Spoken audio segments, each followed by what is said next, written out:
গত ১৫ দিন ধরে ৭০ ফুট গভীর এই কুজোর ভিতরে একটা বন্য জন্তু আটকে আছে। লোকে অনেক চেষ্টা করেও সেই জন্তুটাকে বের করতে ব্যর্থ হয়েছে। আর তারপরেই মুরলি সাহসের ডাক দেওয়া হয়েছে, যার সম্পর্কে আমার আপনাকে কিছু বলার দরকার নেই।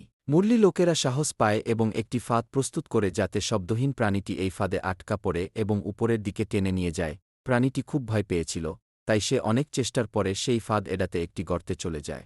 ওই জন্তুটাও এই ফাঁদে পা দেয় না, পথের কাজ না করলে একটা লম্বা মই এনে সেই গভীর কুজোর ভিতরে ঢুকিয়ে দেয়। তারপর মুরলি মানুষেরা নিজেরাই এই গভীর কুজোর ভিতরে চলে যায় আর সেই শব্দহীন জন্তুটাকে কাঠ থেকে সরিয়ে দেওয়া হয়। তারা তাকে সেই ফাঁদে আটকানোর চেষ্টা করে, কিন্তু অনেক চেষ্টা করেও প্রাণীটি এই ফাঁদে ধরা পড়ে না এবং অনেক পরিশ্রম ও চেষ্টার পর অবশেষে তারা সেই কণ্ঠহীন প্রাণীটিকে ফাঁদে ফেলতে সফল হয় এবং যখন সে গ্রামবাসীদের দ্বারা আটকা পড়ে, যখন সামনে আনা হয়, তখন এটি প্রকাশিত হয় যে এই কণ্ঠহীন প্রাণীটি আর কেউ ছিল না, সিয়ার, যে দুর্ঘটনাক্রমে এই কূপের ভিতরে পড়ে গিয়েছিল, যার পরে সেই প্রাণীটির দড়ি খুলে যায় এবং সে তার পথে চলে যায়।